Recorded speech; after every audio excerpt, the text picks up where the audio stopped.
Out front now, Democratic Congressman Seth Moulton of Massachusetts. He sits on the House Armed Services Committee and served four tours of duty with the U.S. Marines in Iraq. Congressman, thanks so much for joining us. Thanks for your support, your involvement in all of this. If the House does vote on the standalone funding bill for Israel, do you plan to support it or oppose it?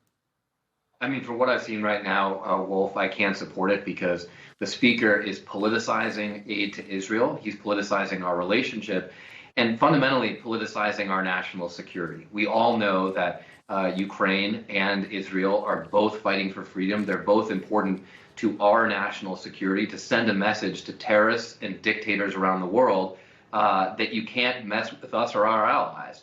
And the way that they're trying to separate them, I mean, it's interesting that the two quotes you got, Rick Scott and Rand Paul in the Senate, supporting separating these out, two isolationists who know nothing about national security, whereas Mitt Romney and Lindsey Graham, I mean, they're two Republicans I don't often agree with, but they certainly understand national security. They understand that Ukraine is important to our national security as well, and that's why they want to keep this package together.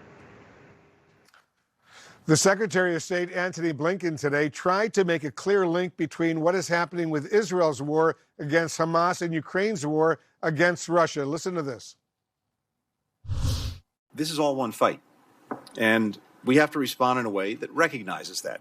If we start to peel off pieces of this package, they'll see that, they'll understand that we are playing whack-a-mole while they cooperate increasingly. What do you say, Congressman, to your fellow lawmakers who don't see this the same way? I mean, one of Hamas's biggest allies is Vladimir Putin. He came out and supported Hamas.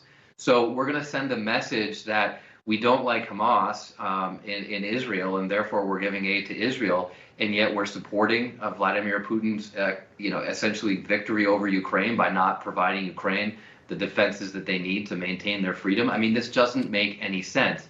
And of course, I sit on the China Committee, Wolf. One of the things that we understand is so important to deterring and preventing war in the Pacific, preventing Xi Jinping from deciding that he should go ahead and invade Taiwan, is showing the world that dictators will be stopped. Xi Jinping is watching Ukraine like a hawk. He wants to understand if we're going to give in and let Vladimir Putin win, because if we do, that sends a message to Xi Jinping that he can go ahead and invade Taiwan and potentially start World War III in the Pacific. So again, Ukraine and Israel, they're both allies, they're both important to our national security, and that's why we need to continue to support them in their fights.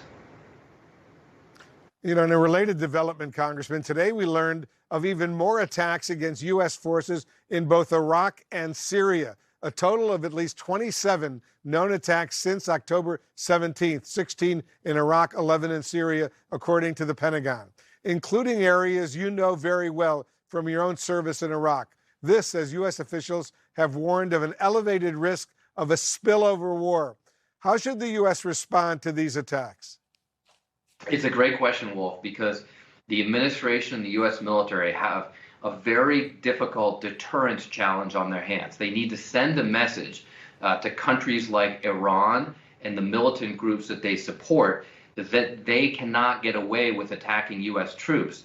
But at the same time, they need to send that message in a way that does not spark a wider regional war, a war that Iran might well like.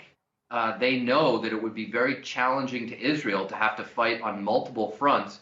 And so Iran, a state that has declared that Israel should not exist, might be quite happy to have a regional war. So what the administration is trying to do is both deter these tactical level attacks, these low-level attacks on U.S. military facilities, while at the same time making sure that the larger picture, the strategic level deterrence of a regional conflict stays in place. That's a challenge that I think the administration has met well so far. But this is going to get increasingly difficult as the war in Gaza deepens.